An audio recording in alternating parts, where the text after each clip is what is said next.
Hello, everybody, and welcome to our podcast here on Digital Word. Uh, with us, we have our guest, Marsha from Canada, and we would like to know a lot more about the IT sphere in the West and what it's like generally getting a job there and living abroad. Okay, so without wasting any time, I'd like Marsha to introduce yourself, give us a few more, details about yourself and what are you doing.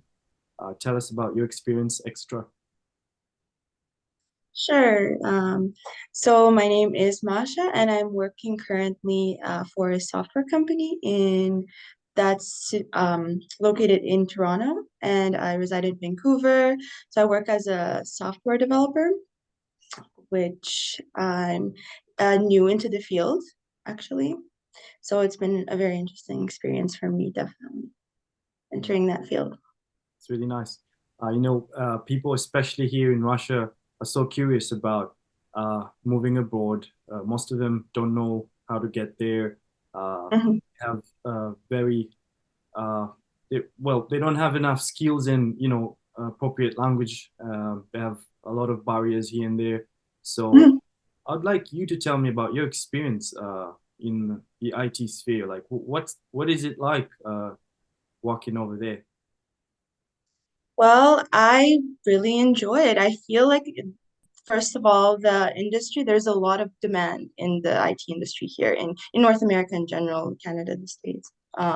Specifically, there is a huge demand, especially now where a lot more things have even moved to more remote settings here in terms of jobs. So it's just um, there's actually even been how I even got into it. There was actually a program from the government that was to send people into studying development because there's such a need for that right now. So it's definitely a good industry to get into, and I feel like there's lots of opportunities. Oh, really? That's just nice. Very interesting. So, what's it like? Is your university education really related to your work? Is it really important?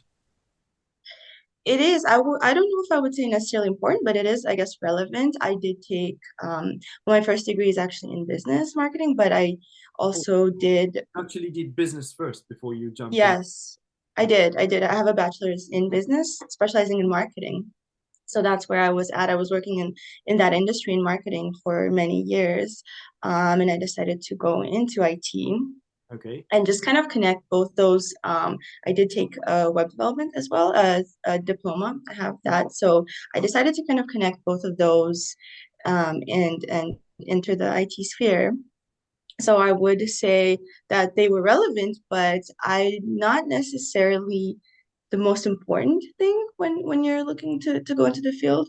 Um, I would say the most important thing would probably be the passion for it Okay. So because, looks like they really look at your skill set. sorry. They look at your skills that you have. They look at your skills because, as I was even told in my program, there are certain things like, willingness to learn and determination, which are things you can't learn, but everything else you can learn. So I was always told that. So that's the nice thing about, although there might be some barriers, you're also, if you're very passionate and driven, you can find a way into the industry, even without necessarily having that education or even experience. Okay. And what was your first job? What exactly did you do? First job in IT. Yeah, and you could highlight your salary, level. Tell us more about that. Yeah, sure. So my first job was as a junior a software developer, which is the entry level into the field. There's internships and there's also just the entry level, junior developer positions. Um, so that would be my first experience in the field. And the salary, at least that I've been getting paid, was around 60,000 Canadian dollars a year for the company. That's a typical um I'd say on the lower end of an entry level position of that, Okay. caliber. But yeah, You that know, would many be. people keep asking me, they're really concerned about like the taxes and everything. Like, So when you talk about that sort of low salary level in general in the industry, is it minus all the taxes, or how does that work over there?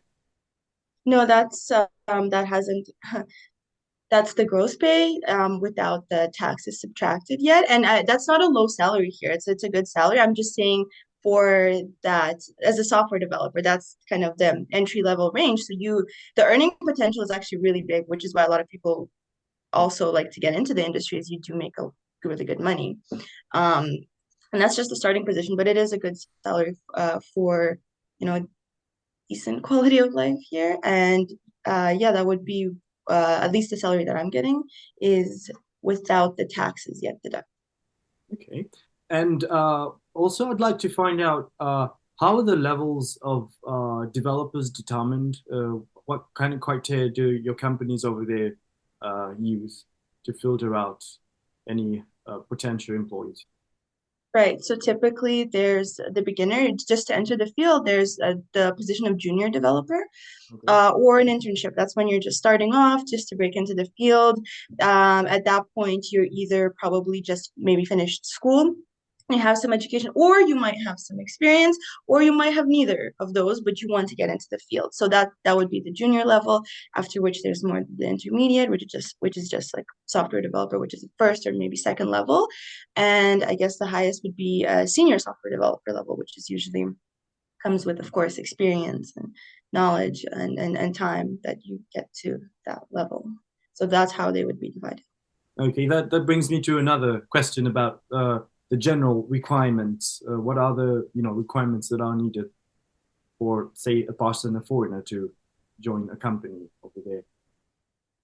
The requirements typically, it really, like I mentioned, there's of course some soft skills, um, some hard skills that you need, which are the actual, I guess, the educational background, the degree, maybe some languages that you know if you're going into development.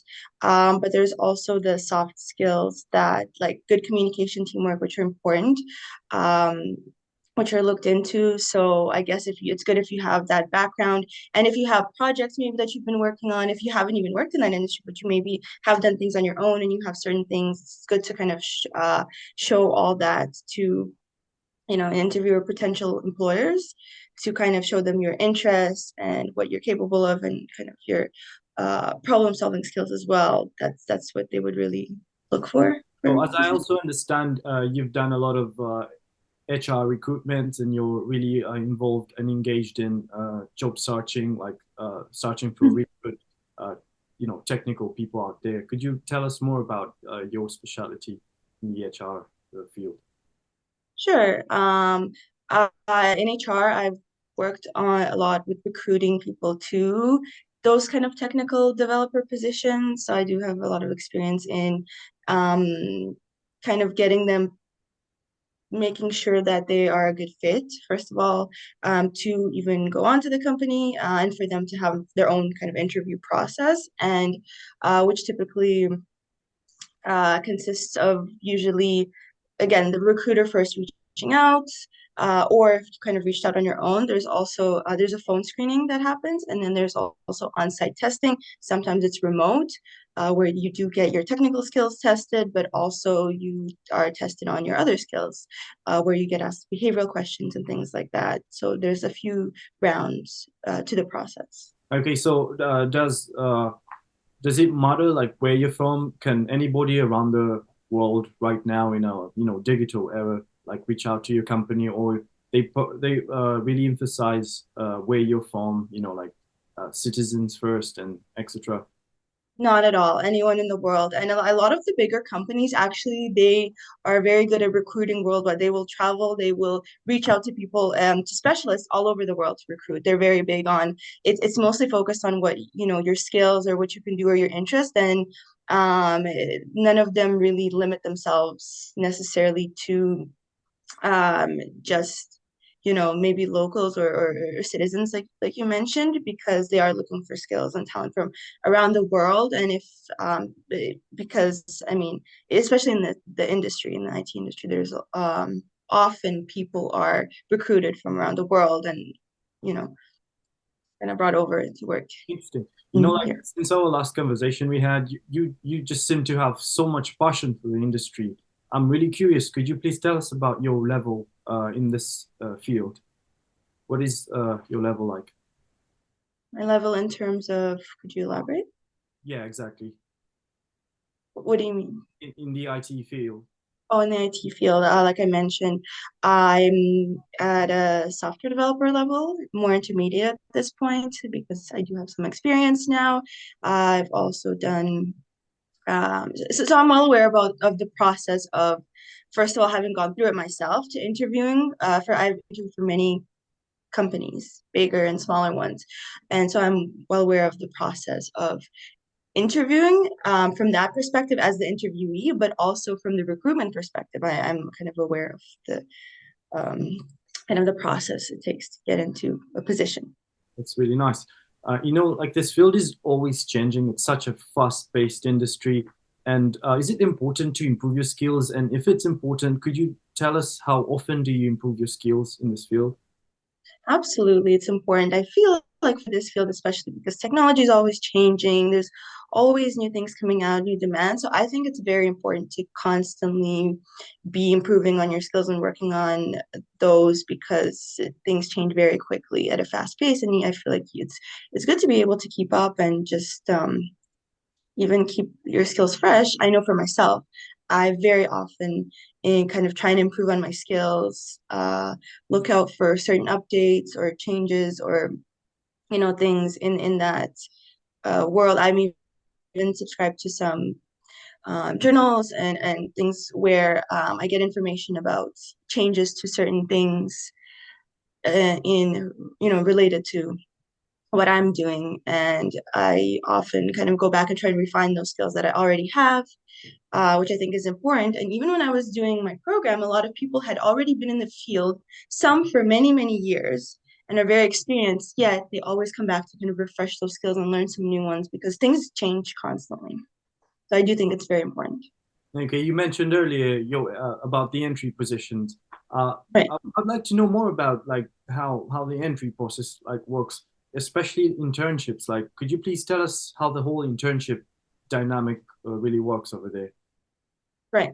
So the nice thing about internships are they're a good way to get your foot in the door of any company, especially a company that you really want to work in, because at that stage, you don't necessarily have to have the education or the experience to really apply into those internship positions. Most of the time, they will take people who, again, they will look at how passionate you are about the industry, how determined you are, how easy it is for you to learn and some of these other skills, and they are more than willing to train people who want to learn. And you kind of get, so what ends up happening is when you do secure an internship position, there's usually a senior developer or an intermediate developer who would kind of work with you to show you the ropes a little bit, how things are done, and kind of train you into that position, and you get a lot of experience in that industry and specific company. And a lot of times that company ends up hiring people from their internship. So most of the time, especially if they like you, it's a very good way to secure a good position. Well, it would really be nice to get all those resources because you seem to have such a plethora of information out there.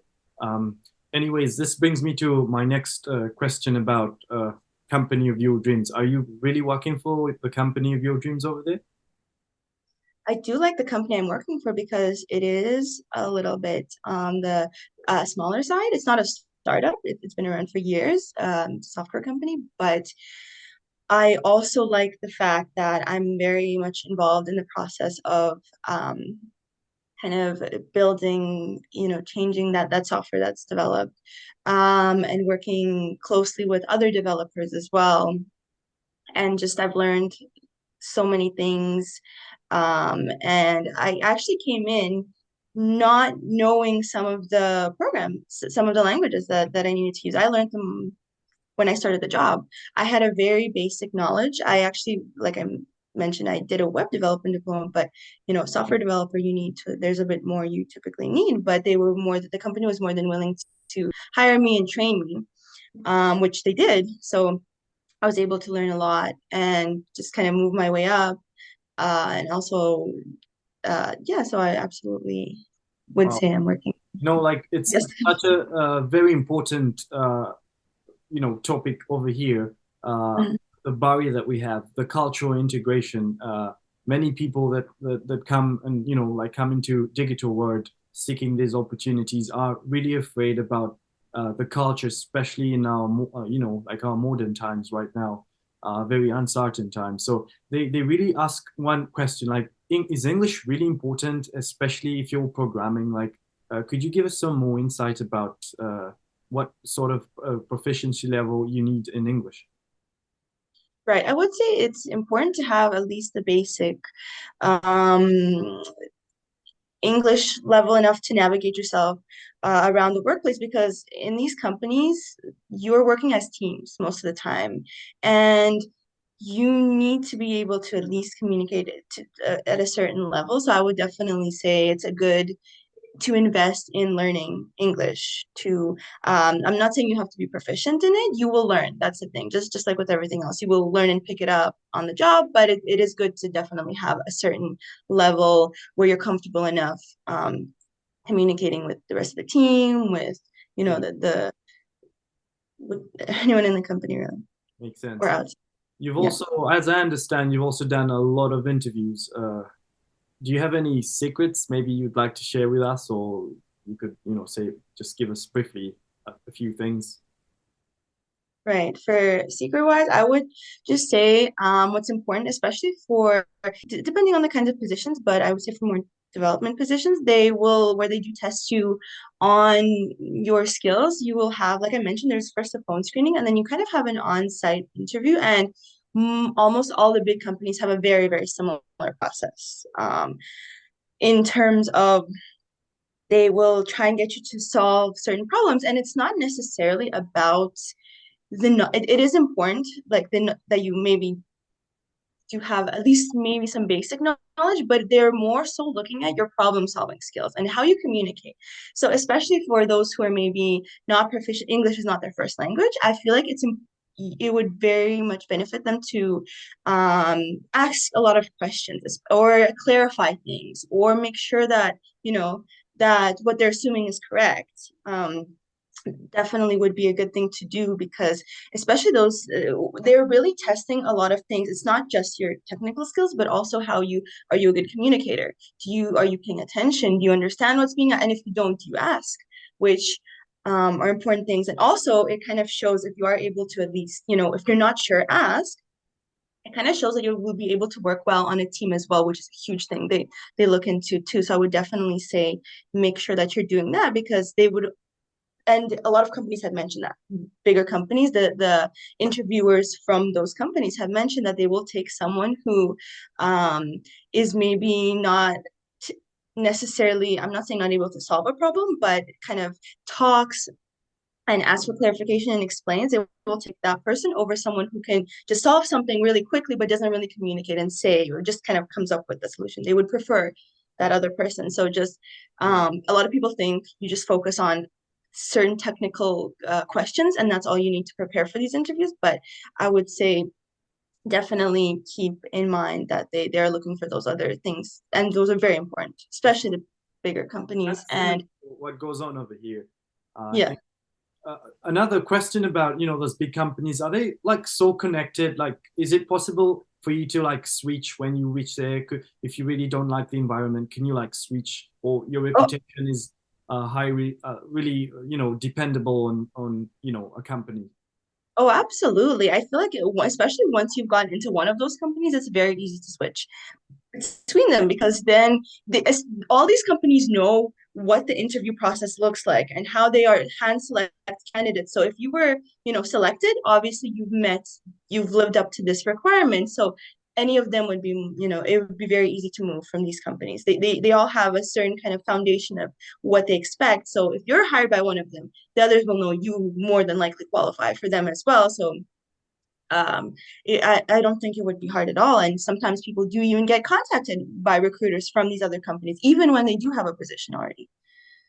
Okay, So right. So yeah. what are your like top three points when it comes to modern, modern employees requirement. What are the top three requirements that are needed? Just if to break it down really quick, just in 3 words. So I would say I think it's kind of things that I've mentioned, which is one, have the passion, which is very important to drive, because if that's not, an industry maybe you're very interested in, it would be hard because it's not easy to be in it. And if that's something you're not very interested in, you will lose a lot of motivation and it will show if you're passionate, like I even mentioned, you might not necessarily even need that educational background or the experience, and you'll most likely even have your own projects or things you worked on because this is something you're interested in. So that's a huge thing.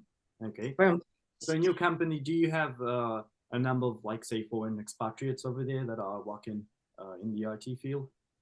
Yeah, absolutely. There are many people from all over the world that are working in the field. And Not having the French or English requirements. you don't really need there's no French requirement here. Okay. That's unless maybe you wanted to live in Quebec specifically. There's no French requirement in Canada or the States. The English requirement, there is I guess minimum level which I wouldn't say it's a requirement, but also if you don't kind of reach that, it might be hard for you to even go through the process of interviewing if you don't have that basic level of English or to work on a team. So you would definitely need a certain level for sure, I would say, of English. So I mean, to another one, is it really easy to adapt for especially foreigners that are seeking your services over there in the HR department? Like how easy it is to adapt? Adapt in what terms? What do you mean? Like to I don't know, your weather, your culture, just general stuff. The people. How quick can, say, a programmer, say from Russia, adapt? How long will it take him? I think of course there are some, differences. There'll be some cultural shock in terms of certain things, but I think, it's Canada or even some like quite a few places in the States are very good places to kind of be able to adapt just because there's that culture of very accepting culture of openness, and people are very willing to help out and kind of be supportive of each other. So I think that helps a lot. You won't feel like you're struggling alone. There's always a lot of ways that you can get support and just adjust better. And I think a lot of people, my family are immigrants to this country, and I've been here for 17 years now, and we've adapted really well, and I'm seeing very many people that are moving here and doing very well. That's really nice to know. So yeah, we've literally come to the end of our conversation. I'd really ask you to give your last, conclusive maybe advice for people that are seeking job relocation opportunities in, say, to Canada. What do you have to say for them in general? What I would say is definitely get your, practice, maybe take some courses, do something to improve your English and get it to a place where you're comfortable. And then I would say start applying and start even now you can start preparing for these interviews for whatever kind of position you're looking for, and do some research on the companies you want to apply for. Maybe, you know, uh, check LinkedIn's a good resource as well for that. Look into those companies and kind of see what it is that they're looking for and what they're about, and if you're a good fit to that company, and apply.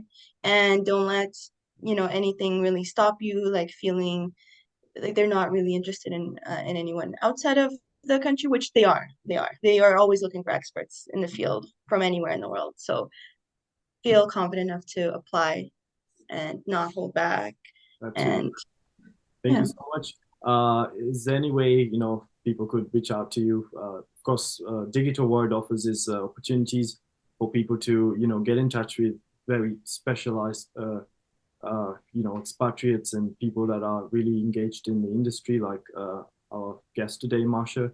Is there any way people could get in touch with you? Sure. I could give you the link to my LinkedIn if that's helpful, so people can reach out to me there. Nice. It was such a pleasure having you here on our podcast. We'll definitely invite you more. We'll have so many other interactions in future. Thank you so much once again, and see you then. See you soon. A pleasure.